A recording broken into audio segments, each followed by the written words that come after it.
Vision IAS monthly magazines for current affairs, ये आपको हर जगह अवेलेबल मिल जाएगा, but to understand its each and every topic thoroughly, it's very difficult for the students to manage with the other subjects on time. So hello everyone, IAS Cafe presents decoding of Vision IAS monthly magazines.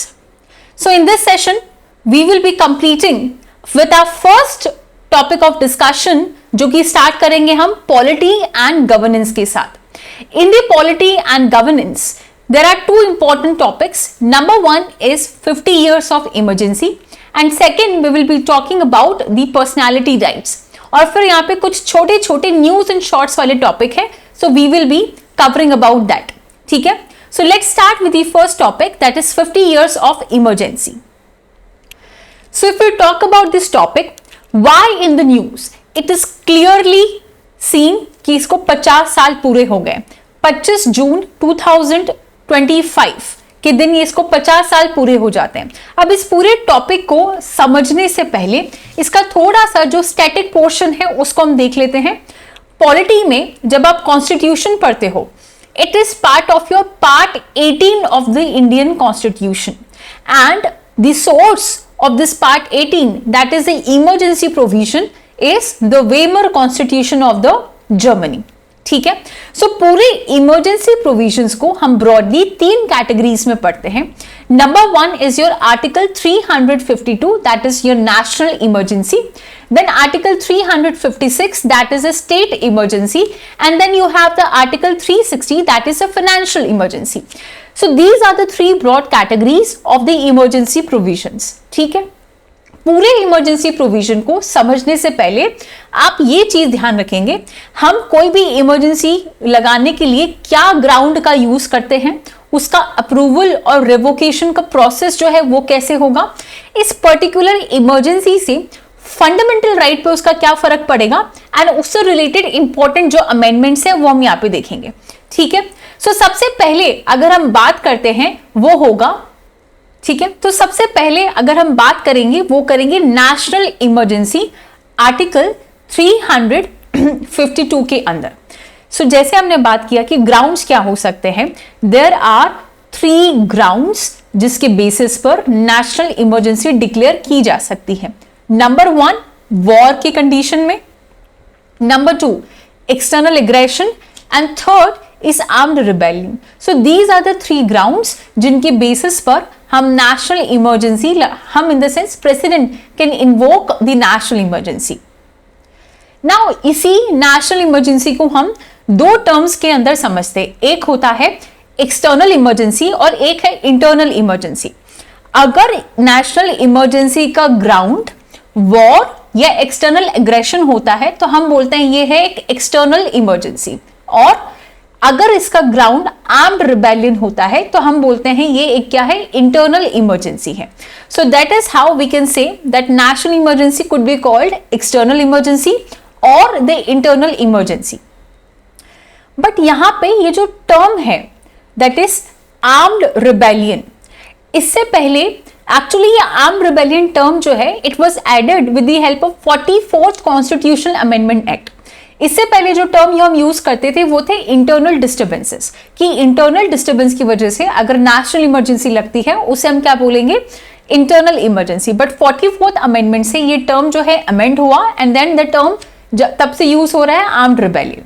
Now अभी तक total जो national emergency है India में 3 बार लग चुकी है।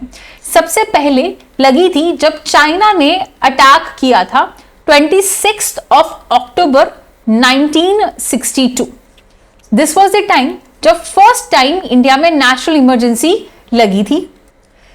Second national emergency लगी थी जब पाकिस्तान ने इंडिया पे अटैक कर दिया था, that was 3rd December, let me write the date, that was 3rd December 1971। Okay, so ये जो डेट थी that was 3rd December 1971, and finally third emergency वो लगी थी जिसके बारे में ये आपकी मंथली मैगजीन में बताया गया है, that is from 25th June 1975 से लेके 23rd March 1977।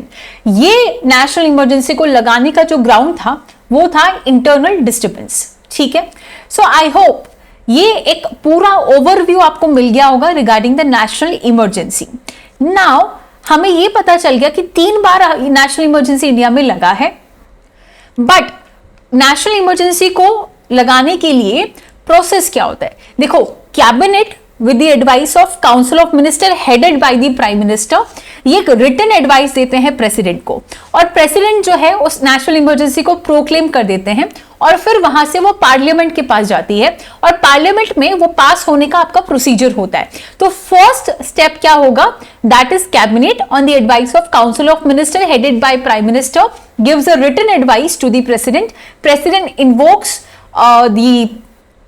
proclaims the national emergency, and then it goes to the parliament for the further approval. Now how it get passed in the parliament? जब हम emergency का passing की बात करते हैं parliament में, लोकसभा और राज्यसभा दोनों में ये प्रोविजंस जो है पास होने चाहिए। जिस दिन नेशनल इमरजेंसी लागू हुई उस दिन से 1 महीने तक तो ये रहेगी, लेकिन अगर लोकसभा और राज्यसभा दोनों हाउस में ये स्पेशल मेजॉरिटी से पास हो जाता है तो 6 मंथ तक आपकी ये नेशनल इमरजेंसी रहती है। ऑल्दो नेशनल इमरजेंसी को आप इनडेफिनिट टाइम तक लगा सकते हो, लेकिन इसको हर 6 महीने में फिर से उसी प्रोसीजर से पार्लियामेंट में पास होना पड़ेगा। Now how can we revoke the national emergency?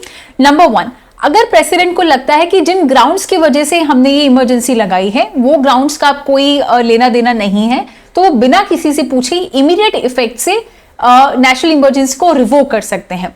दूसरी कंडीशन होती है जब लोकसभा डिसअप्रूव कर देता है on the same day of passing of the emergency, तब ये इमरजेंसी उसी टाइम पे रिवोक हो जाती है। Now if you talk about the impact of national emergency, ये जो नेशनल इमरजेंसी लगती है उसका इंपैक्ट क्या पड़ता है? मोस्ट इंपॉर्टेंट इफेक्ट पड़ता है फंडामेंटल राइट्स के ऊपर। नाउ फंडामेंटल राइट्स पे जो चीज आपको ध्यान रखनी है कि अगर नेशनल इमरजेंसी का ग्राउंड वॉर होता है, एक्सटर्नल एग्रेशन होता है, यानी एक्सटर्नल इमरजेंसी लगी है, तो आपके जो फंडामेंटल राइट्स है आर्टिकल 19 के अंदर जो 6 फंडामेंटल राइट्स है वो ऑटोमेटिकली सस्पेंड हो जाते हैं, ठीक है। और आर्टिकल 20 और 21 को छोड़ के बाकी जितने भी आर्टिकल्स हैं फंडामेंटल राइट्स का आर्टिकल्स है from 12 to 35 they are not suspended, but आप उनको एनफोर्स नहीं कर सकते हो, right. Now let us see आपकी विजन मंथली मैगजीन में क्या दे रखा है। सबसे पहली बात, यहाँ पे जो फैक्ट मैंने बताया वही बताया है कि जो नेशनल इमरजेंसी अब तक इंडिया में 3 बार लग चुकी है। सबसे पहले लगी थी 1962 में जब चाइना ने एक्सटर्नल अटैक किया था, देन 1971 में during the Pakistan war, and 1975 जिसका 50 साल हो चुके हैं जिसके बारे में हम पढ़ रहे हैं, that was due to the internal disturbance. So this was an internal emergency, ठीक है। अब ये इमरजेंसी 1975 वाली इंपोज करी क्यों गई थी?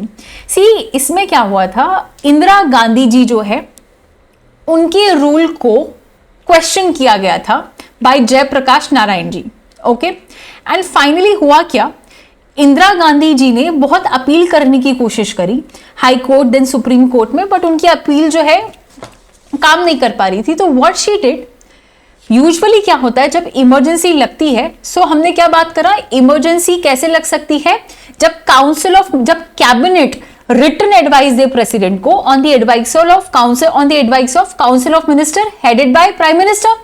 लेकिन यहां पे इंदिरा गांधी जी ने बिना काउंसिल ऑफ मिनिस्टर के कंसल्टेशन के ही प्रेसिडेंट को लेटर दे दिया और वहां पे जबरदस्ती इमरजेंसी इंपोज कर दी गई थी। और ये बहुत ही डेडली इमरजेंसी मानी जाती है क्योंकि इसमें बहुत सारे राइट्स को कर्टेल किए गए, इसमें बहुत ज्यादा अमाउंट में अमेंडमेंट्स किए गए। इवन जो 42nd कॉन्स्टिट्यूशनल अमेंडमेंट है जिसको मिनी कॉन्स्टिट्यूशन भी बोला जाता है, इसमें इतने ज्यादा प्रोविजंस को ऐड किया गया कि इसको बोल दिया कि एक मिनी कॉन्स्टिट्यूशन है। इसमें बहुत ज्यादा फंडामेंटल राइट्स को कर्टेल किया गया और जो भी इनके अपोनेंट थे उनको यहाँ पे अरेस्ट कर लिया गया था, ठीक है। इवन जो प्रेसिडेंट के पावर हैं उनको भी यहाँ पे चेंज कर दिया गया था। तो रिगार्डिंग जब इंदिरा गांधी जी ने इमरजेंसी प्रोविजंस का यूज एक्चुअली मिसयूज किया तो यहाँ पे बहुत ज्यादा अमाउंट में सोशल अनरेस्ट जो है वो फैल गया था। दूसरा एक रीजन था इकोनॉमिक क्राइसिस, ओके। तो इसका जो दूसरा रीजन था that was the economic crisis post 1971 war. देखो 1971 वॉर के बारे में हम सबको पता है ना, which was India Pakistan war. सी कोई भी वॉर हो, द फर्स्ट इम्पैक्ट जो पड़ता है वो कंट्री के फाइनेंसेस पे पड़ता है, बिकॉज हमारे जो रिसोर्सेस है वो खत्म होने लगते हैं। तो because of this war our country was grappling with severe economic distress. इसकी वजह से महंगाई जो है, इन्फ्लेशन बढ़ गया, अनएम्प्लॉयमेंट बढ़ा, इकोनॉमिक एक रुकाव आ गया, स्टेग्नेशन आ गया, ऑयल क्राइसिस जो है, ग्लोबल ऑयल क्राइसिस जो है वो भी इस टाइम पे देखा गया। So because of this reason also बोला जाता है कि यहाँ पे जो इमरजेंसी है वो लगाई गई थी। नाउ पॉलिटिकल फैक्टर्स की बात करें, सो this is Allahabad high court, उन्होंने इंदिरा गांधी के इलेक्शन को इनवैलिडेट बता दिया। फिर इंदिरा गांधी जी ने सुप्रीम कोर्ट में भी अपील किया, बट सुप्रीम कोर्ट उस टाइम पे जो जज थे वो अवेलेबल नहीं थे। So finally because of this political factor also ये बोला जाता है कि इंदिरा गांधी जी ने जो यहाँ पे बिना काउंसिल ऑफ मिनिस्टर की परमिशन लिए यहाँ पे प्रेसिडेंट को रिटर्न एडवाइस दिया और इमरजेंसी लगाने की बात करी गई थी। ठीक है, अब इस पूरे इमरजेंसी के दौरान बहुत इंपॉर्टेंट अमेंडमेंट होते हैं। सबसे पहला अमेंडमेंट है 38th कॉन्स्टिट्यूशनल अमेंडमेंट 1975 में। ये अमेंडमेंट बोलता है कि अगर इमरजेंसी डिक्लेयर करा जाता है बाय प्रेसिडेंट, तो यहां पे प्रेसिडेंट का जो डिसीजन होगा वो फाइनल होगा और कंक्लूसिव होगा, उसको कोई क्वेश्चन मार्क नहीं कर सकता। यहां क्वेश्चन मार्क से क्या मतलब है, judicial review of supreme court.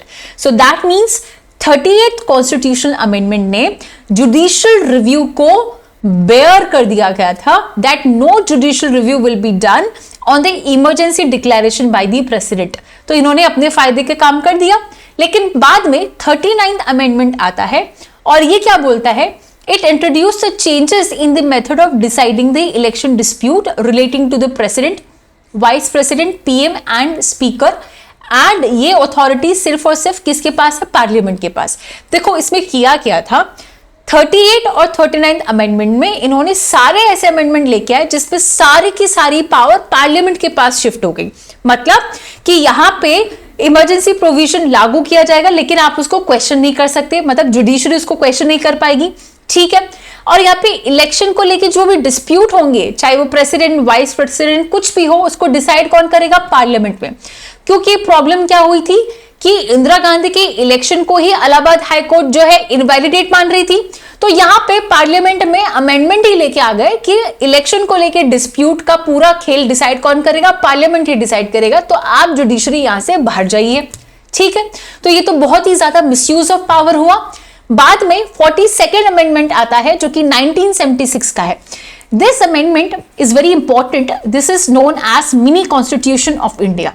ऐसा क्यों? क्योंकि इसमें बहुत ज्यादा अमाउंट में चेंजेस किए गए थे। तो ऐसा बोला गया कि ये तो यही बात हो गई कि आप नया कॉन्स्टिट्यूशन लिख रहे हो। So this is a reason 42nd amendment को मिनी कॉन्स्टिट्यूशन बोला गया। ठीक है, अब इसके अंदर कुछ इंपॉर्टेंट प्रोविजंस हम देखेंगे जो कि अमेंड किए गए थे। सबसे पहले यहां पे बात हुई कि एक तरफ अगर आपके पास डायरेक्टिव प्रिंसिपल्स है और दूसरी तरफ फंडामेंटल राइट्स है under article 31C। Now you will just write down in the comment section, article 31C किससे रिलेटेड है, क्या ये प्रॉपर्टी से रिलेटेड है और what? Just write down in the comment section कि अगर आर्टिकल 31C की बात आती है, अगर उसमें डीपीएसपी या फंडामेंटल राइट्स को तोड़कर किसी एक को चूज करना है तो हम डीपीएसपी की तरफ जाएंगे। दूसरा चीज यहाँ पे क्या बताया गया था, curtailment of powers of supreme court and high court by the various measures, जैसे कि आर्टिकल 32A यहाँ पे इंसर्ट किया गया था जो कि डिनाई करता है supreme court power to consider the constitutional validity of the state laws. अब यहाँ पे ध्यान रखना 42nd अमेंडमेंट में जितने भी मिसयूज करके प्रोविजंस लाए गए थे वो सब करेक्ट किए गए थे with the help of 44th constitutional amendment act. Okay, तो ये तो थे कुछ अमेंडमेंट्स और इमरजेंसी से रिलेटेड बातें। अब इसके बाद में पोस्ट इमरजेंसी क्या क्या रिफॉर्म्स यहाँ पे हुए थे। सबसे पहले यहाँ पे बनाई गई एक Shah commission. It was established in May 1977 to prop the abuses like sterilizations, government employee forcibly retired, censorship of courts and parliament. Then changes were brought after the internal emergency through the 44th Amendment Act. Article 352 जो कि national emergency से related है, इसके अंदर भी कुछ changes लाए गए थे। जैसे पहले इंटरनल डिस्टर्बेंस एक टर्म यूज होता था to apply the internal emergency, but it was replaced by the term of armed rebellion. Emergency लगाने के लिए अब यहाँ पे राइटिंग में आपको यूनियन कैबिनेट को कम्युनिकेट करना पड़ेगा। It was like orally possible नहीं है। अगर आपको इमरजेंसी लगवानी है तो you have to give this in the writing. Okay, 1 month के अंदर अंदर पार्लियामेंटली अप्रूवल आना चाहिए, वरना इमरजेंसी नल एंड वॉइड मानी जाएगी। Correct. Then about the fundamental right, article 359 का जो स्कोप है उसको थोड़ा सा नैरो डाउन यहां पे कर दिया गया था। ठीक है, that is right to protection in respect of conviction for the offences article 20 and right to life and personal liberty article 21 they remain enforceable during the emergency. मतलब चाहे जो भी फंडामेंटल राइट पे फर्क पड़ रहे हो, आर्टिकल 20 और आर्टिकल 21 को कोई हाथ नहीं लगा सकता, वो एज इट इज रहेंगे। Then these are the few minor things: removal of article 257A, term of the Lok Sabha, and the restoration of the judicial review were done. ठीक है। About the national emergency, ये static portion हम पूरा यहाँ पे discuss कर चुके हैं in the starting of the video itself. Now coming to the second topic of today, it says about the personality rights. Recently, Delhi High Court ने famous सदगुरु जग्गी वासुदेव जी जो है उनके personality right को protect किया है from being misused by the AI by websites and platforms. तो थोड़ा सा और समझते हैं यहाँ पे क्या बात हो रही है, इसको थोड़ा सा सिंपल वर्जन में समझते हैं। That is about the personality rights. होता क्या है, कोई भी एक पर्सन स्पेशली जो कि पब्लिक प्लेटफॉर्म में है, for example I am teaching you online, so this is a public platform. Even the biggest Bollywood celebrities या फिर स्पोर्ट्स पर्सन और एनीवन जो कि एक पब्लिक प्लेटफॉर्म पे है, स्पेशली जो एक बहुत बड़े मास ऑफ वॉल्यूम लोगों के साथ डील कर रहे हैं, ठीक है, उनके साथ इनका मिसयूज बहुत होता है। हालांकि पर्सनैलिटी राइट हर किसी के लिए अवेलेबल है। तो ये पर्सनैलिटी राइट क्या है, कोई भी पर्सन का उसका खुद का कैरेक्टरिस्टिक फीचर, फॉर एग्जाम्पल उसकी आवाज, उसका फेस, ओके, उसका कोई टाइटल, उसका कोई मूवी, उसका कोई सीन, उसका कोई टीचिंग का एक्सपीरियंस और एनीथिंग जो उस पर्टिकुलर पर्सन का है, आप उसको उसकी परमिशन के बिना यूज नहीं कर सकते। ये है पर्सनैलिटी राइट्स। अब इसको थोड़ा सा इजीली आप इमेजिन कर पाओगे। फॉर एग्जांपल रिसेंटली बहुत सारे केसेस हुए थे, जो बड़ी बड़ी बॉलीवुड सेलिब्रिटीज की एक्ट्रेसेस है, उनका फेस AI की कुछ वेबसाइट्स के थ्रू मिसयूज किया गया था and those face were use in a pornographic video. So that was misuse of those things. तो यहाँ पे पर्सनैलिटी राइट का मतलब है किसी भी पर्सन की आवाज, उसका फेस या उसका कोई भी चीज आप उसके बिना परमिशन के यूज नहीं कर सकते। तो यहाँ पे यही हुआ था। सदगुरु जग्गी वासुदेव जो कि ईशा फाउंडेशन के मेंबर है, आई थिंक फाउंडर है वहां के। सो दिल्ली हाई कोर्ट ने उनकी पर्सनैलिटी राइट्स को यहाँ पे क्या किया है, प्रोटेक्ट किया है। More on the news, High Court emphasized on growing misuse of AI tools that can clone the voices. For example, there is a video channels जिसमें आप you are giving the motivational speeches, but through the AI website, आप वो motivational speech में you're using the voice of Amitabh Bachchan, you're using the voice of Priyanka Chopra, but they are actually not speaking. With the AI websites, you are cloning their voices. It seems to people that Priyanka Chopra is speaking. It seems to people that Amitabh Bachchan is speaking. So this is how it is being misused, okay? And generating the deep fakes. So this poses risk not only to the reputation and privacy, but also to the economic interest. ठीक है? So about the personality right, it refers to the right of an individual to control the unauthorized use of their personal attributes like name, image, voice, likeness, distinctive expression or the traits. Understood? Now components of the personality rights. Okay, ये जो rights है commercial और non commercial aspect दोनों की यहाँ पे बात हो रही है। अब यहाँ पे कंपोनेंट्स की बात करते हैं तो दो हो जाएगा, right to publicity and right to privacy. Right to publicity में आप क्या करते हैं, फॉर एग्जांपल किसी चीज का प्रमोशन करने के लिए आप उनको यूज कर रहे होते हैं, उनकी इमेज को यूज कर रहे होते हैं एक कमर्शियल पर्पज के लिए, so you can not do it. And right to privacy under article 21 of the constitution, supreme court ने रिसेंटली 2017 में जस्टिस के एस पुट्टास्वामी जो रिटायर्ड केस थे उसमें ये बोला कि आर्टिकल 21 के अंदर आएगा right to privacy. Then posthumous personality right in India, emblems act 1950, Deepa Jaya Kumar versus L Vijay 2019 judgement. ये सारे इंपॉर्टेंट जजमेंट्स हैं जो कि राइट टू प्राइवेसी के साथ कनेक्ट करता है, ठीक है। And these are certain more things जो कि जुडिशियल प्रोनाउंसमेंट्स हैं रिलेटेड टू पर्सनैलिटी राइट्स। ये जस्ट फैक्ट है, आप इसको डायरेक्टली देख सकते हैं। ACC development versus RB enterprises, Arun Jaitley versus network solution private limited and the Rajinikanth versus Varsha productions. So majorly इसमें मेजर जो हमने देखना था वो फर्स्ट टॉपिक था इमरजेंसी प्रोविजन, एंड सेकंड में about the article 21 right to privacy, and ये केस आप याद रख सकते हैं। अगली वीडियो में ये जो न्यूज एंड शॉर्ट्स वाला सेक्शन है उसको हम एक साथ यहाँ पे कंप्लीट कर लेंगे। So till then, thank you so much. If you really like our video, if you're really liking our initiatives, please do support us, please like our channel and share it as much as possible. Thank you so much.